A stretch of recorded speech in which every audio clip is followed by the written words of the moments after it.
Vâng. Đó. Em mệt lắm, em học thêm hả? Vâng. Ừ. Rồi, bữa nay em học cái nào đây? Học reading không? Học reading á. Ừ. Anh xong cái writing chưa anh? À, writing hả? Thứ thứ sáu ha. Bữa giờ anh chưa ôn bài của anh luôn á, anh bị vướng quá trời luôn, vướng ở trên chỗ làm của anh. Mà không sao, ok. Thứ sáu này anh làm cái writing cho em ha. Thứ sáu này anh cũng làm để anh thi luôn mà. Vâng. Ừ, ừ, ok Nam ha. Ờ, ấy, anh hỏi xíu cái này được không? Tại vì bữa nay hơi trễ trên tím, nếu mà có một bạn vô học chung với em có được không Nam? Kiểu như học chung với Kim khoảng 45 phút. Học chung speaking á. Reading. Hoặc là môn khác cũng được. Kiểu như là bữa nay em muốn học môn gì thì thì để anh nói bạn học cái đấy cũng được, mà không biết có học không. Được không Nam? Kiểu như từ 10 đến 10:45 nữa. Thế tức là hôm nay hay hôm nào nữa? Không, có mình hôm nay thôi à. Ừ. Nhưng mà em vẫn thích học này hơn. Ok, ok. Để anh bảo bạn ha. Ok, ok. Rồi, ok, để anh xíu nha.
Ok, ok. Nam thích học môn nào, môn gì hôm nay Nam?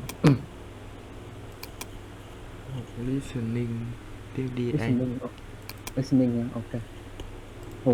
Sao bữa nay thích học listening thế? Lại nha. Em vẫn em sợ vào phòng thi không làm được ấy. À, ừ. Thực ra anh cũng hơi sợ listening á, tại vì nó không giống listening là kiểu cho mình bao nhiêu thời gian mình làm bấy nhiêu, còn listening nó phải đọc liên hồi, anh cũng hơi sợ sợ thật. Thứ bảy này thi rồi.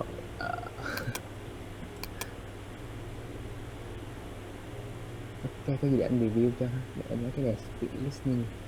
Hôm bữa mình làm cam 8 có Nam muốn làm cam 8 nữa không?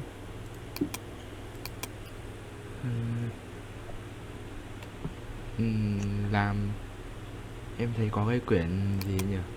Quyển IELTS Practice Test Plus đây. Làm thử quyển đấy xem. Ừ, ừ. Em có chuyện đấy luôn không thì em show cho anh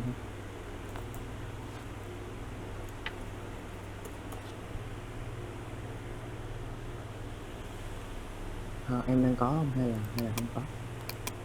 Hình như em có ấy. Ừ. Chắc trên YouTube cũng có hay nghe đúng không?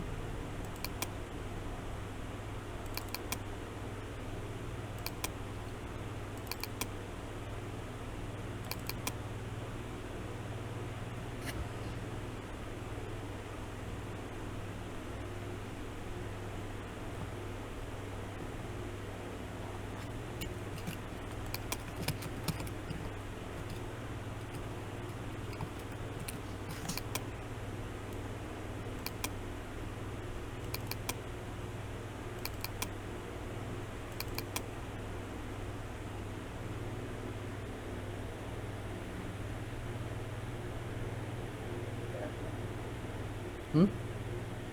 Chưa.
Ok không Nam?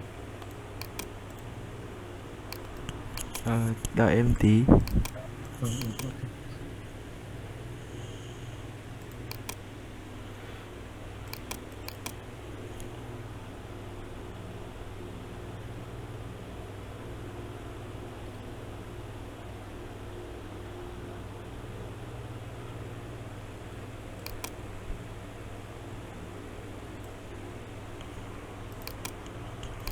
Thấy bảo là bộ này khó hơn cam, nên là gì ạ? Nên là recommend học trước khi thi. Ừ. Ừ. Ok.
sao em đọc qua thấy nó kiểu cái form đề nó không giống bình thường ấy. Thôi Nghĩa hả? thôi cứ thử nghe xem. Ừm,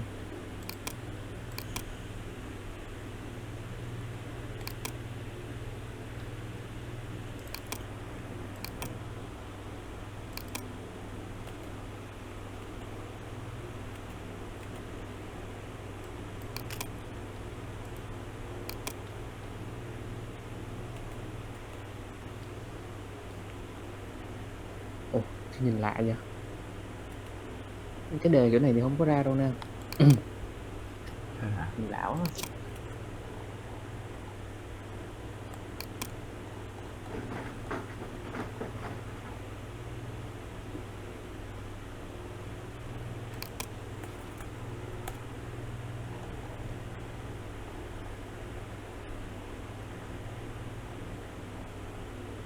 Toàn điện từ không nhờ?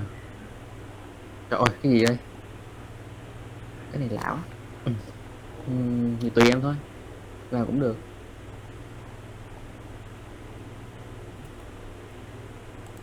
Nhiều điện từ quá. Nhìn điện từ quá.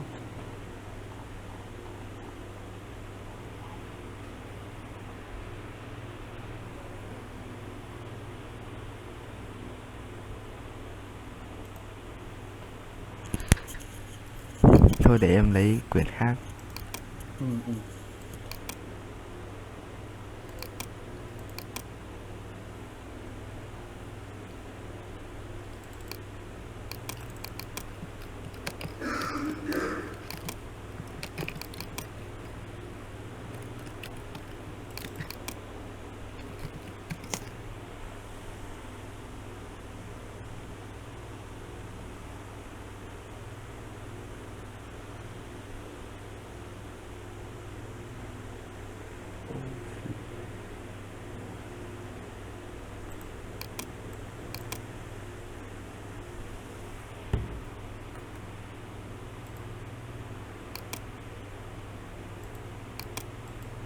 Quyển này được không anh ơi?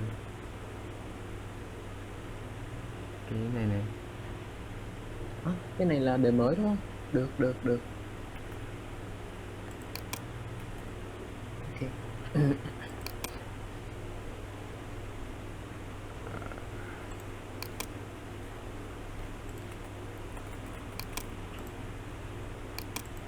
Thôi thì em lười nốt lắm, nghe luôn cũng được. Ừ. Ừ. Thôi nghe luôn cũng được anh. Ừ.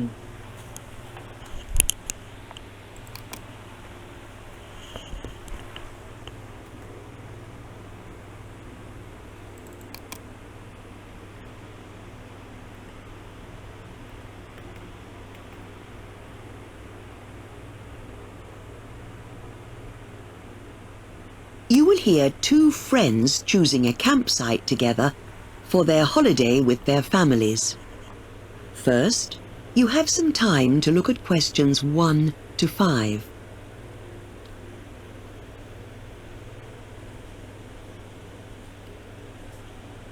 Có phải có phải nghe không em? Anh có nghe thấy không anh? Không, anh chẳng nghe gì cả. Thế à? Có phải bật Ờ. có phải bật mic không nhỉ? Có. Có. Vâng. Anh chưa nghe luôn, hay là phải vô Skype ta? You will hear two friends choosing a campsite together for their holiday with their families. Đúng rồi, First, anh nghe you rồi. have some time to look at questions 1 to 5. Hơi bé, ok. Rồi, location là một cái nơi đúng không? Special attraction for children. Được nghe được đó nha. Miệng em cứ làm đi ha. Đặt trong từ khóa ấy.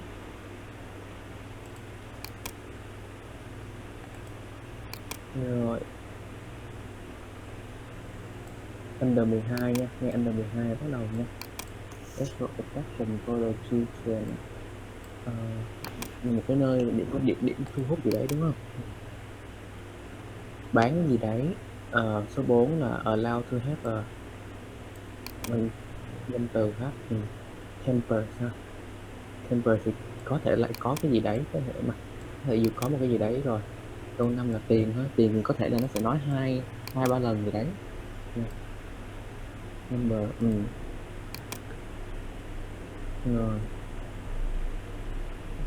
Ồ, em bấm dừng nữa hả? Một cái năm trước đó được. Em đang bấm dừng mà. Thôi kệ cái cho nó chạy đi, cho nó chạy cho đúng giờ thi thiệt.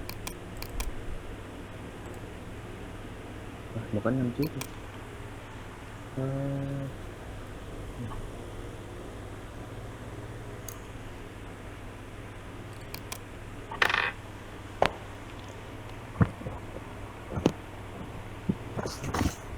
Now listen carefully and answer questions 1 to 5. Nên làm ha. Shall we have a look at this information about campsites, and then perhaps we can choose where to go on holiday? Yes, my children are very excited about our two families going away together again this year. Shall we look at Westerly campsite first? Yes, it says it's most suitable for children under 12 years old. So that should be fine for us. Your daughter's just 11, isn't she? Yes, that's right. Now, where is the Westerly campsite? Is it the one next to a lake? That's another one. This one's by the sea. Perfect. Yes. That's a good place to go in the summer when the weather's hot. This brochure says that most children who go to Westerly campsite love the animals they can see there.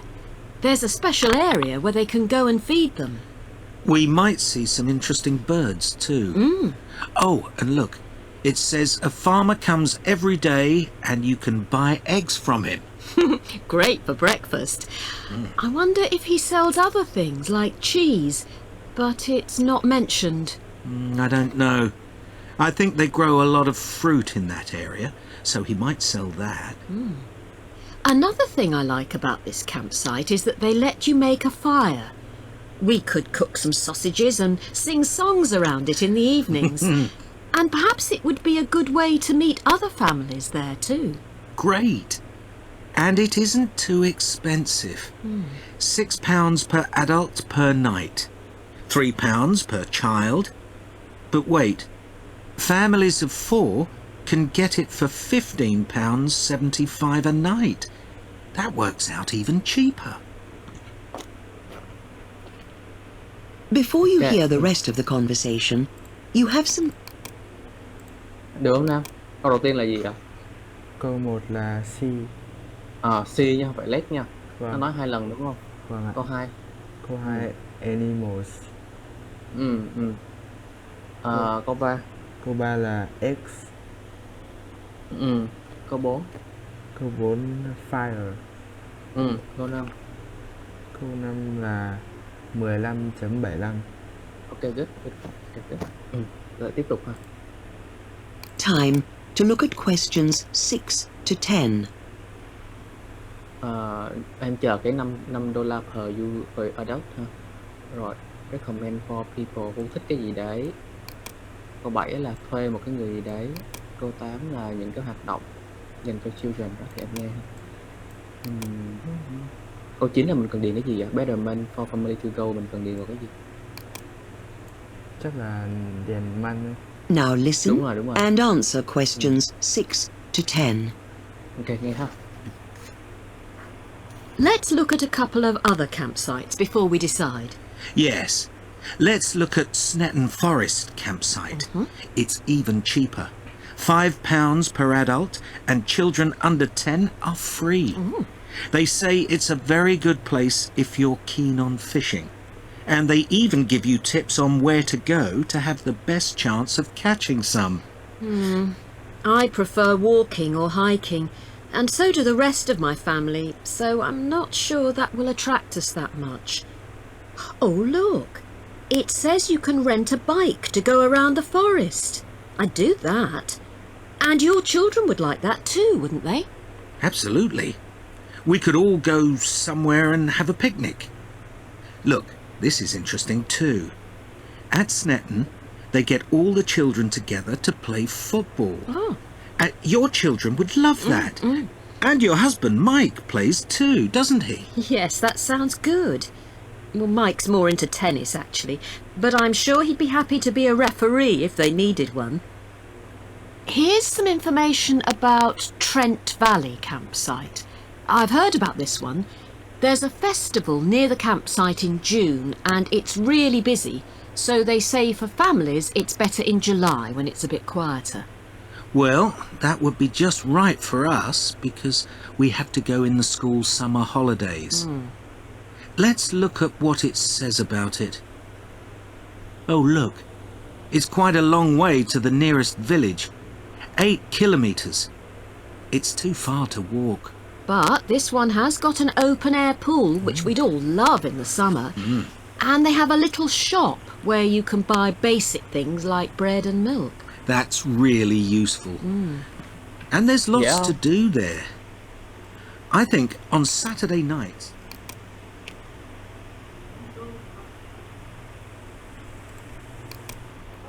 Được không Nam? Câu 6 là gì? Câu 6 là fishing. Câu 7. Câu 7 là bike. Good. Câu 8. Câu 8 Dễ đúng là không? football. Football nha, không phải picnic nha. Câu 9 là Câu 9. July. Đúng rồi. Câu 10 Câu 10. 10 là pool. Good. 10 trên 10. Easy. Cái này mới khó nè. Đó là true false nói cái đó. Rồi true false nói cái ba trường hợp ha. Tức là ba trường hợp tức là nó có nói nhưng mà nó không đủ, không nói hoặc là nó sai câu hỏi. Nam cho nó nghe đi Nam. Cho nó nghe luôn đi cho mình theo tốc độ kịp đó. That is the end of part 1. You now have 1 minute to check your answers to part 1. Từng phát à? Let's see. Section 2. You will hear a radio program about starting a business. First, you have some time to look at questions 11 to 6. Anh có nghe thấy không anh? Không, sao cái này nó lạ nhờ? Cái kia thì nghe thấy. Cái audio kia thì nghe thấy.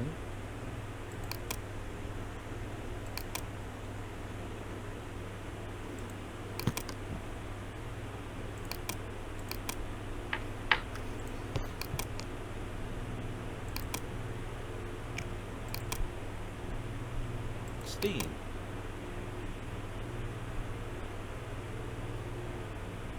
Anh nghe thấy chưa?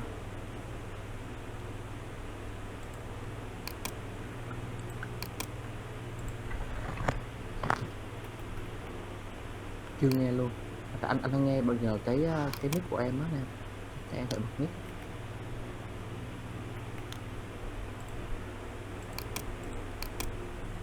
Section 2. You will hear a radio program about starting a business. First, you have some time. Anh vẫn chưa nghe thấy anh. Chưa, anh nghe vào cái mic của em á. Anh đang nghe vào cái mic của em.